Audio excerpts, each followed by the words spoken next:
ఇరవైన ఎట్టుండు ఎరగని ధీమాయ ఉపోద్ఘాతం ఈ సంకీర్తన వైరాగ్య చింతన మాయా విశ్లేషణ లో సాగుతుంది. సంసారం శాశ్వతమని మనం అనుకుంటాం కాని అది ఎండమావి వంటిదని అన్నమయ్య గుర్తుచేస్తున్నారు. ఈ శరీరానికి మనం చేసే సేవలు, అనుభవించే సుఖాలు అన్నీ క్షణికమని, కేవలం శ్రీవేంకటేశ్వరుడు మాత్రమే ఆత్మలో ప్రతిబింబించే సత్యమని ఈ కీర్తన సందేశం. తెలుగు సారాంశం: భగవంతుని మాయ విచిత్రమైనది. అది మనకు అంతా స్థిరంగా ఉన్నట్లే కనిపిస్తుంది, కాని అసలు విషయాన్ని తెలియనివ్వదు. మన బ్రతుకు తెరచాటున ఉన్న జంతువు, మెకము, తిరుగుతున్నట్లుగా అనిశ్చితంగా ఉంటుంది. శరీరానికి ఎంతో ఆహారం ఇస్తాం కాని వేడి ఇనుము పీల్చుకున్న నీరులా అది ఎక్కడికి పోతుందో తెలియదు. మనం వేసుకునే నగలు మనకు కనపడవు, సుగంధాలు ఒక్క నిమిషం మించి ఉండవు. సుఖదుఃఖాలు ఎద్దు, ఎనుములాగా ఎప్పటికీ ఏకం కావు. కాని శ్రీవేంకటేశ్వరుడు మాత్రం అద్దంలో నీడలా మన ఆత్మలోనే ఉండి మనకు కనిపిస్తాడు. English summary: Annamaya describes the deceptive nature of God's illusion, Maya, which makes life appear stable while it is actually fleeting. He compares life to a wild animal moving behind a screen, unseen yet active. He observes that all the food and pleasures given to the body vanish like water poured on red-hot iron. Worldly ornaments aren't visible to the wearer, and fragrances are momentary. Life is like a bundle of wine driven by intense delusion. While joys and sorrows are incompatible like an ox and a buffalo, Lord Venkateshwar reveals himself within the soul, just like a reflection in a mirror. వివరణాత్మక విశ్లేషణ పల్లవి 20న ఎట్టుండు ఎరగని ధీమాయ తెరమలగు మెకమువలే తిరుగు నీ బ్రతుకు. భావము: ఈ సంసారం అంతా స్థిరంగా 20 ఉన్నట్లే కనిపిస్తుంది కాని సత్యాన్ని తెలుసుకోనివ్వదు ఈ మాయ. మన జీవితం ఒక తెరచాటున తిరిగేంబం మెకము లాంటిది. ఏదో జరుగుతున్నట్లు ఉంటుంది కాని ఏదీ స్పష్టంగా అర్థం కాదు. వివరణ: మాయ అనేది మనిషిని భ్రమలో ముంచుతుందని, స్పష్టత లేని బ్రతుకును గడుపుతామని భావం. చరణం 1: అనిసమును దేహమును కన్న పానము లిడిన ఇనుము గుడిచిన నీరు ఎందుకెక్కినదో, గొనకున్న మాననుల కూటముల సుఖములివి, మనసు దాటిన పాలు మట్టులేదెప్పుడు. భావము: ఈ శరీరానికి రోజూ అన్నపానాలు అందిస్తాం. కాని కాల్చిన ఇనుము మీద నీరు పడితే అది ఎలా మాయమో, ఈ శరీరానికి చేసే ఉపచారాలు అలాగే వృధా అవుతాయి. స్త్రీల వల్ల కలిగే సుఖాలు కూడా మనసును దాటి ఆత్మకు ఎటువంటి తృప్తిని ఇవ్వవు. అవి హద్దులేని ఆశల వంటివి. వివరణ: శారీరక తృప్తి తాత్కాలికమే తప్ప శాశ్వతం కాదని అన్నమయ్య హెచ్చరిస్తున్నారు. చరణం 2: వడలబెట్టిన సొమ్ములోగి దనకుగానరా, వడవిగాసిన వెన్నెల్లది కన్నులకును, ఉడివోని పరిమళములొక నిమిషమాత్రమే, బెడిదంపు భ్రమతోడి పెనుగాలి మూట. భావము: మనం ఒంటిమీద వేసుకునే నగలు మన కళ్లకు కనిపించవు, ఇతరులకే కనిపిస్తాయి. అడవిలో కాసిన వెన్నెల ఎవరికీ ఉపయోగపడదు. సువాసనలు ఒక్క నిమిషంలో ఆవిరైపోతాయి. ఇవన్నీ కలిసి భ్రమ అనే పెనుగాలిలో చిక్కుకున్న గాలిమూట వంటివి. వివరణ: లౌకిక వైభవాలు, అలంకారాలు అశాశ్వతమైనవని ఇక్కడ అద్భుతంగా చిత్రించారు. చరణం 3: చద్ది సంసారమున సరుస సుఖదుఃఖములు, ఎద్దు ఎనుపోతునై ఏకంబుగాదు, బుద్ధికై శ్రీవేంకటోత్తముడు ఇంతలో, అద్దంపు నీడవలే నాత్మ బొడచూపే. భావము: పాతబడిన చద్ది, ఈ సంసారంలో సుఖదుఃఖాలు ఎప్పుడూ కలిసే ఉండవు. అవి ఎద్దు, ఎనుము లాంటివి, భిన్నమైనవి. కాని భక్తునితో స్నేహం, బుద్ధిక కోసం శ్రీవేంకటేశ్వరుడు అద్దంలోని ప్రతిబింబం వలె మన ఆత్మలోనే సాక్షాత్కరిస్తాడు.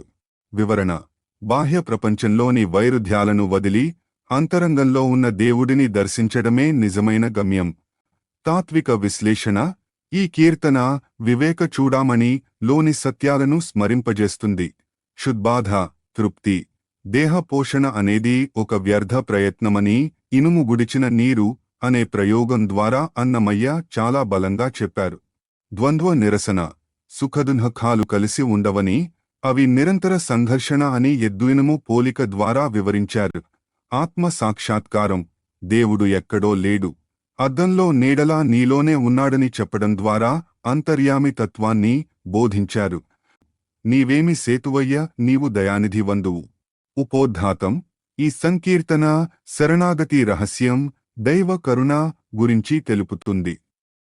వైష్ణవ సంప్రదాయంలోని రహస్యత్రయం, చరమ శ్లోకం, ద్వయ మంత్రం, అష్టాక్షరి లోని సత్యాలను అన్నమయ్య ఇక్కడ స్థాపించారు. భగవంతుడు తనను నమ్మిన వారిని రక్షిస్తానని ముందే ప్రకటించినా మనుషులు తమ అవిశ్వాసం, పాపం వల్ల ఆ రక్షణను పొందలేకపోతున్నారని ఇందులో వివరించారు. తెలుగు సారాంశం. ఓ స్వామి, నీవు దయానిధివి, నీవల్ల ఏ తప్పూ లేదు. కాని నిన్ను నమ్మలేని వారి పాపమే వారిని అడ్డుకుంటోంది. నన్ను శరణు వేడితే నీ పాపాలను హరించి మోక్షాన్ని ఇస్తాను అని నీవు చరమ శ్లోకంలో ముందే చెప్పావు. నీ పాదాలకు నాకు విడదీయరాని సంబంధం ఉందని ద్వయమంత్రం ద్వారా అంగీకరించావు. పురాణ నీవు భక్త సులభుడవని చాటి చెప్పావు. ఓ శ్రీ వెంకటేశ్వర, నీవు చేయాల్సిందంతా చేశావు, కాని మొండితనంతో నిన్ను నమ్మని వారి పాపమే వారి దురదృష్టం. English summary. In this him, Annamaya absolves Lord Venkateshwar of any blame for human suffering, stating that the Lord is indeed a treasure house of mercy. He refers to the Charam Shlok and Dvaya Mantra, where the Lord promised to destroy sins and grant salvation to those who surrender. The poet argues that the fault lies not with God, but with the lack of faith in humans.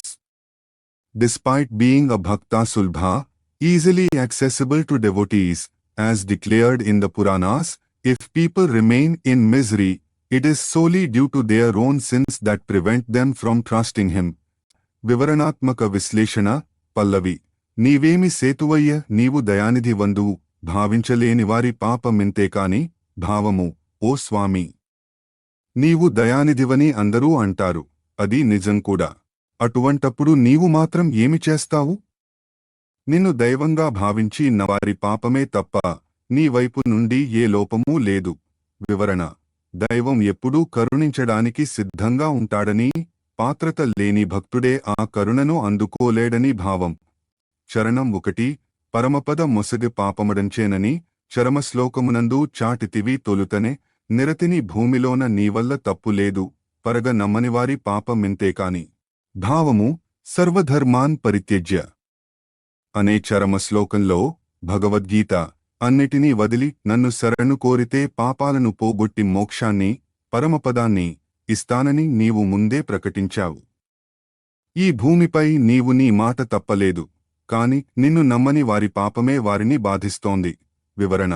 భగవద్గీతలోని చరమ శ్లోక ప్రాశస్త్యాన్ని అన్నమయ్య ఇక్కడ గుర్తు చేశారు. చరణం 2. నీ పాదములకు నాకు నెయ్యమైన లంకెని, ఏపున ద్వయార్ధమున నీయకొంటివి తొలుత, దాపుగా నీవల్ల నింక్ తప్పు లేదు ఎంచి చూచి, పైపైన మనివారి పాపమింతేకాని. భావము. నీ పాదాలకు నా ఆత్మకు మధ్య ఒక విడదీయరాని స్నేహపూర్వక బంధం, లంకే ఉందని ద్వయమంత్రం ద్వారా నీవు అంగీకరించావు. నీవు మాకు ఎప్పుడూ అండగా, దాపుగా ఉంటావు. ఆలోచించి చూస్తే నీ వైపు తప్పు లేదు. నిన్ను పైపైన నమ్ముతూ అంతరంగంలో విశ్వాసం లేనివారి పాపమే ఇది. వివరణ. ద్వయమంత్రంలోని అర్థాన్ని శ్రీమన్నారాయణ చరణం ప్రపద్యే ఇక్కడ ప్రస్తావించారు. చరణం 3. బంతి బురాణములను భక్తసులభుడనని అంతరాత్మ నీ మాట అడితివి తొలుతనే, ఇంతట శ్రీవెంకటేశ ఏమి సేతువయ్య, నీవు పంతాన నమ్మనివారి పాపమింతేకాని. భావము. పురాణాలన్నిటిలోనూ నీవు భక్తులకు సులభంగా దొరికేవాడవని, అందరి అంతరాత్మవు నీవేనని నీవు ముందే చెప్పావు. ఓ శ్రీ వెంకటేశ్వర, ఇంత స్పష్టంగా నీవు ఉన్నా పంతంతో నిన్ను నమ్మని మూర్ఖుల పాపమే వారిని వెంటాడుతోంది తప్ప నీవు చేసేదేముంది. వివరణ. దేవుడు భక్త సులభుడు అన్న సత్యాన్ని నమ్మడమే నిజమైన సాధన అని ముగింపు. తాత్విక విశ్లేషణ.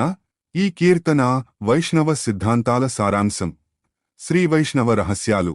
చరమ శ్లోకం, ద్వయ మంత్రాల ప్రస్తావన ద్వారా అన్నమయ్య సంప్రదాయబద్ధమైన మోక్ష మార్గాన్ని వివరించారు. అవిశ్వాసమే పాపం, భగవంతుడు లేడనుకోవడం కంటే ఉండి కూడా ఆయన రక్షించగలడనే నమ్మకం లేకపోవడమే అతిపెద్ద పాపమని అన్నమయ్య భావన. సార్వత్రిక కరుణ.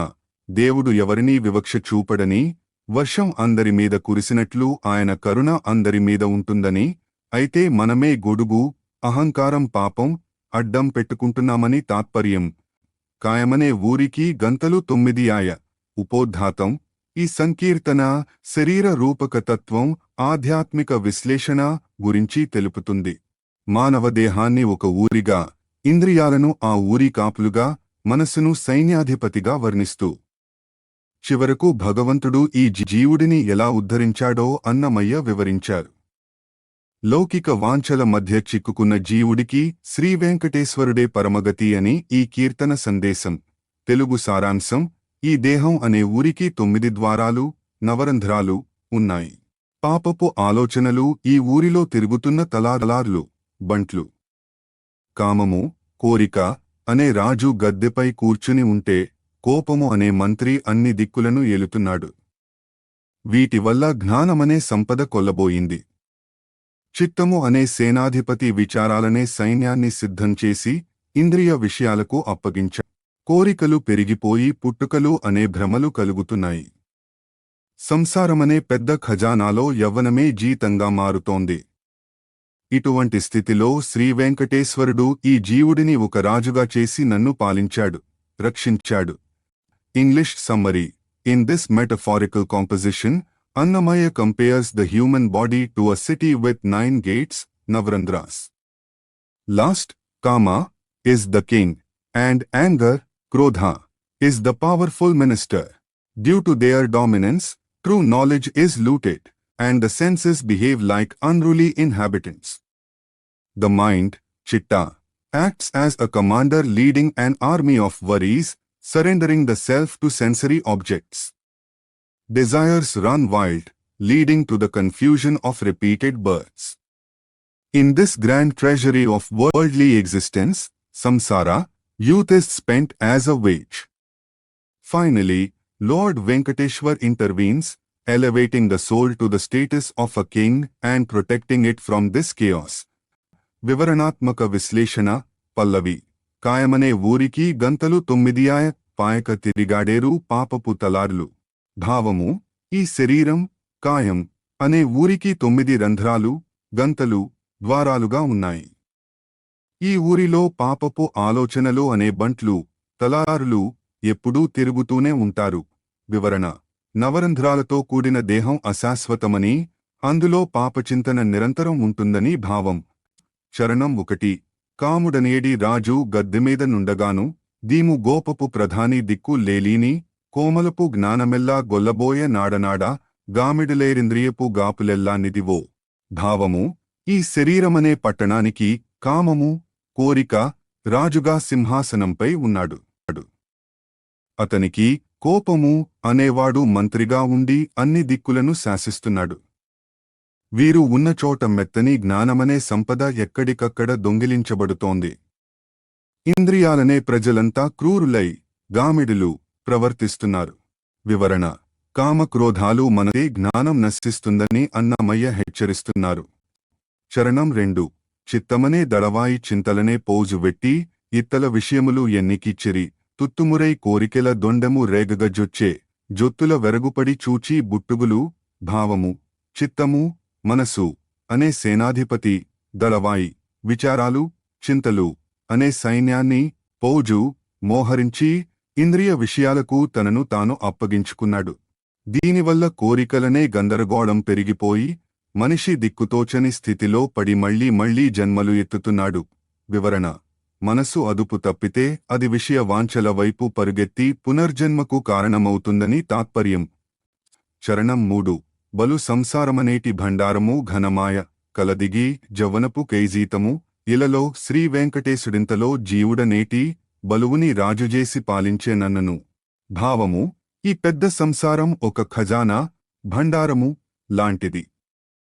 ఇందులో మనిషికి దొరికే కూలీ లేదా జీతం ఏమిటంటే కరిగిపోయే యవ్వనమే. ఇటువంటి వికృతమైన పరిస్థితిలో శ్రీవేంకటేశ్వరుడు వచ్చి సాధారణ జీవుడినైన నన్ను తన కృపతో ఒక మహారాజుగా, ఆత్మవిజేతగా మార్చి నన్ను రక్షించాడు. వివరణ: భగవంతుని శరణు జొచ్చినప్పుడు ఇంద్రియ బంధనాల నుండి విముక్తి లభించి జీవుడు తన స్వస్వరూపాన్ని పొందుతాడని ముగింపు. తాత్విక విశ్లేషణ: ఈ కీర్తన శరీర తత్వ విజ్ఞానాన్ని బోధిస్తుంది. నవద్వార పురేదేహి భగవద్గీతలో చెప్పినట్లు దేహం 9 ద్వారాలు గల పురం.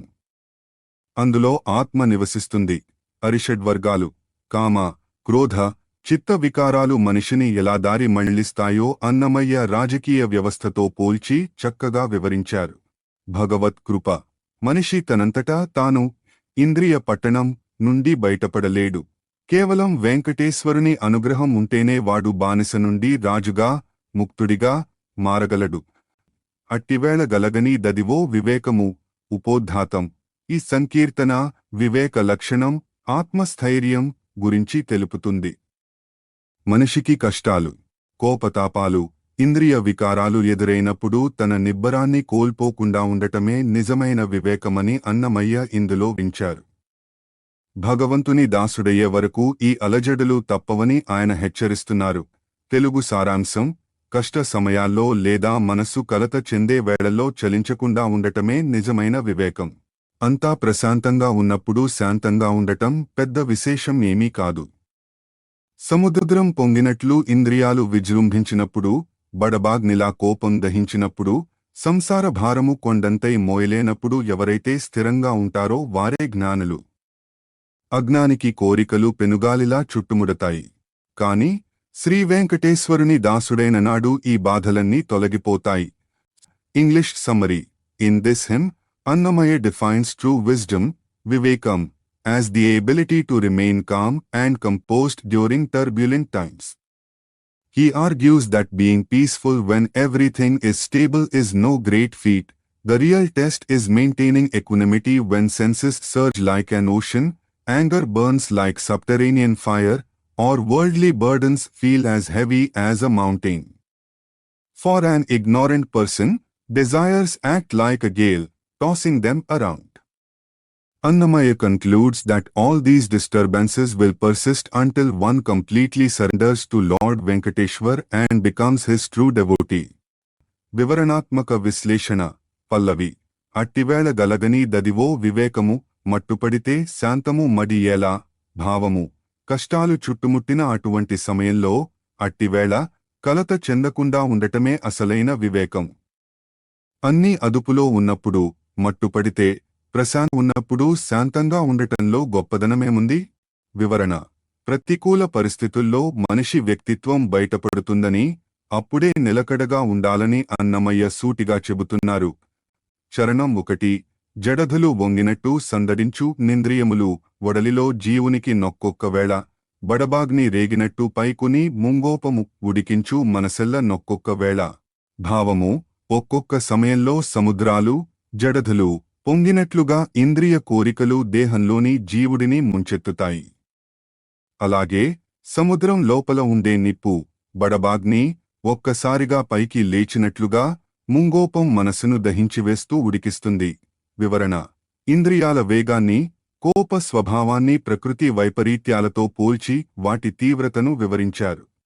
చరణం 2: ఆరయ కొండ ఎత్తినట్టు వేగో సంసారము, ఊరక కలిమిలేము లొక్కొక్కవేళ, మేరలేని చీకటియే మించును దుఃఖములలా, ఊరటలేని కర్మికి నొక్కొక్కవేళ. భావము: ఒక్కోసారి సంసార బాధ్యత కొండను నెత్తిన పెట్టుకున్నంత భారంగా అనిపిస్తుంది. కలిమిలు, సంపద, పేదరికం మనిషిని ఆందోళనకు గురిచేస్తాయి. శాంతి లేని కర్మజీవికి దుఃఖాలన్నీ అంతులేని చీకటిలా చుట్టుముడతాయి. వివరణ: ప్రాపంచిక బంధాలు, ఆర్థిక హెచ్చుతగ్గులు మనిషిని ఎలా కుంగదీస్తాయో ఇక్కడ వర్ణించారు. చరణం 3: పెనుగాలి వీచినట్టు పెక్కు కోరికెలు ముంచు, వనర నజ్జానికి నొక్కొక్కవేళ, ఎనైగ శ్రీవేంకటేశు దాసుడైనదాకా ఉనికి పాయ విన్నియు నొక్కొక్కవేళ. భావము: పెనుగాలి వీచినప్పుడు ఎండుటాకులు ఎలా ఎగిరిపోతాయో, అజ్ఞాని, అజ్జాని మనసులో కోరికలు వచ్చి పడి అతడిని అతలాకుతలం చేస్తాయి. కాని ఈ ఇబ్బందులన్నీ ఎంతవరకు ఉంటాయంటే, శ్రీవేంకటేశ్వరుని పాదాలను ఆశ్రయించి ఆయనకు దాసుడు కానంత వరకే. ఒక్కసారి ఆయనను శరణు వేడితే ఇవన్నీ మాయమవుతాయి. వివరణ: దైవభక్తి మాత్రమే మనిషిని అన్ని మానసిక శారీరక క్లేశాల నుండి విముక్తుడిని చేస్తుందని ముగింపు. తాత్విక విశ్లేషణ: ఈ కీర్తన స్థితప్రజ్ఞత మరియు శరణాగతికి ప్రాధాన్యతనిస్తుంది. కలత చెందని మనసు: భగవద్గీతలోని దుఃఖేష్వనుద్విగ్నమనా సుఖేషు విగత స్పృహ అనే శ్లోక భావాన్ని ఈ పల్లవి స్మరింపజేస్తుంది. అస్థిరత్వ విశ్లేషణ: ఇంద్రియాలు, కోపం, సంసార భారం ఇవన్నీ ఒక్కొక్కవేళ తాత్కాలికంగా వచ్చి వెళ్లేవేనని గుర్తు చేయడం ద్వారా మనిషికి ధైర్యాన్ని ఇస్తున్నారు. ఏకైక పరిష్కారం: ఎన్ని ప్రయత్నాలు చేసినా మనసు శాంతించదు. కేవలం శ్రీవేంకటేశ్వరుని దాస్యం వల్లనే శాశ్వత ప్రశాంతత లభిస్తుందని అన్నమయ్య సిద్ధాంతీకరించారు. నెరవాది సాహసులు నిత్యసూరులు. ఉపోద్ఘాతం: ఈ సంకీర్తన భక్త విజయ వైభవం గురించి తెలుపుతుంది. సాధారణంగా యుద్ధంలో గెలిచిన వారిని శూరులు అంటారు. కాని అన్నమయ్య దృష్టిలో ఇంద్రియాలను జయించి సంసార మాయను దాటి భగవంతుని చేరుకున్న ధ్రువాదులే నిజమైన నిత్యసూరులు. వారు సాధించిన ఆధ్యాత్మిక విజయాలను ఈ కీర్తనలో కొనియాడారు. తెలుగు సారాంశం: ధ్రువుడు మొదలైన వారు గొప్ప సాహసవంతులు, నిత్యసూరులు మరియు పాపాలకు దూరంగా ఉన్నవారు. సనకాదులు భక్తి అనే తపస్సుతో వైకుంఠాన్ని అధిరోహించారు. భీష్మాదులు విష్ణుకథలు అనే నావను ఆశ్రయించి భయంకరమైన సంసార సముద్రాన్ని దాటారు. నారదుడు విరక్తి అనే కత్తితో భవబంధాలను నరికేశాడు. శుకుడు మొదలైన వారు ఈ లోకంలోనే ఉంటూ హరిదాసుల తోడై బ్రతికారు. వ్యాసాదులు శాంతం అనే ఏనుగులపై ఊరేగుతూ వెళ్లారు. విభీషణాదులు దాస్య భక్తితో శ్రీవేంకటేశ్వరుని చేరి శాశ్వత సుఖాన్ని పొందారు. English summary: in this composition, Annamaya extols great devotees like Dhruv, Narada, and Vyas as the eternal heroes, Nityashurulu. He describes their spiritual achievements using metaphors of valor. Sanka and others ascended Vaikuntha through the heat of their devotion. Bhishma and others crossed the ocean of mundane existence using the stories of Vishnu as a boat. Narada cut the bonds of worldly attachments with the sword of detachment, Virakti, while Shuka lived as a liberated soul among devotees. Vyas and others rode the elephants of peace, Shanti, and finally, Vibhishan attained eternal bliss through absolute surrender and service to Lord Venkateshwar. వివరణాత్మక విశ్లేషణ: పల్లవి: నెరవాది సాహసులు నిత్యసూరులు, దురిత విదూరులు ధ్రువాదులు. భావము: ధ్రువుడు మొదలైన భక్తాగ్రేసరులు అత్యంత సాహసవంతులు. వారు నిరంతరం శౌర్యాన్ని, ఆధ్యాత్మిక బలాన్ని ప్రదర్శించే నిత్యసూరులు. వపాలకు, దురితములకు బహు దూరంగా ఉండేవారు. వివరణ: భౌతిక యుద్ధాల కంటే అంతరంగ యుద్ధంలో గెలిచిన వారే నిజమైన శూరులని అన్నమయ్య ఉద్దేశ్యం. చరణం 1: తక్కక శ్రీహరి భక్తి తాపలు సేసి ఎక్కిరి, చక్కగా వైకుంఠము సనకాదులు, ఒక్కట విష్ణుకథలు ఓడసేస్క దాటిరి, పెక్కు సంసార జలధి భీష్మాదులు. భావము: సనక సనందనాదులు ఏమాత్రం వెనకాడకుండా తక్కక హరిభక్తి అనే గొప్ప తపస్సుతో నేరుగా వైకుంఠాన్ని చేరుకున్నారు. భీష్ముడు మొదలైన వారు భయంకరమైన సంసార సాగరాన్ని దాటడానికి విష్ణుకథలను ఒక నావగా, ఓడ మలచుకున్నారు. వివరణ: భక్తి అనేది మార్గమైతే భగవత్ కథలు ఆ ప్రయాణానికి సాధనాలు. చరణం 2: కడు విరక్తి అనేటి కత్తులనే నరకిరి, నడుమ భవపాసముల నారదాదులు, బడినే హరిదాసుల పౌజుల గూడుకునిరి, నుడివడ కిహమందే సుకాదులు. భావము: నారదుడు మొదలైన మహర్షులు తీవ్రమైన వైరాగ్యం అనే కత్తితో సంసార బంధాలను, భవపాసములను తెగనరికారు. సుక మహర్షి వంటివారు ఈ లోకంలోనే, ఇహమందే, ఎటువంటి విమర్శలకు తావు లేకుండా హరిదాసుల సమూహాలతో, పౌజులు కలిసి జీవన్ముక్తులుగా తిరిగారు. వివరణ: వైరాగ్యం అనేది బంధాలను ఛేదించే ఆయుధమని ఇక్కడ వర్ణించారు. చరణం 3: పరమశాంతములనే పట్టపేనుగుల మీద వరుసల నేగేరు వ్యాసాదులు, సిరుల శ్రీవేంకటేశు జేరి సుఖము పొందిరి, బెరసి దాస్యమున విభీషణాదులు. భావము: వ్యాసుడు వంటి మహానుభావులు పరమశాంతం అనే పట్టపుటేనుగులపై రాజసంలాగా మోక్ష మార్గంలో పయనించారు. చివరగా విభీషణుడు వంటి భక్తులు శ్రీవేంకటేశ్వరుని సేవలో దాస్యమున లీనమై ఆ స్వామిని చేరుకుని అనంతమైన సుఖ సంపదలను పొందారు. వివరణ: శాంత గుణం అనేది యోగికి అలంకారమని, దాస్య భక్తి అనేది పరమాత్మను పొందే రాజమార్గమని తాత్పర్యం. తాత్విక విశ్లేషణ: ఈ కీర్తన భాగవత తత్వాన్ని వీరరసంతో మేళవించి చెబుతుంది. రూపక అలంకారం: భక్తిని తపస్సుగా, కథలను ఓడగా, విరక్తిని కత్తిగా, శాంతాన్ని ఏనుగుగా వర్ణించడం అన్నమయ్య సృజనాత్మకతకు నిదర్శనం.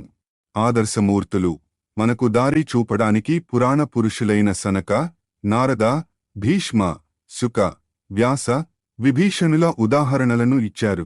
దాస్య భక్తి: అన్నిటికంటే మిన్నగా విభీషణునిలాగా దాస్యాన్ని కోరుకోవడమే శ్రీవేంకటేశ్వరుని అనుగ్రహానికి సులభ మార్గమని నిర్ధారించారు.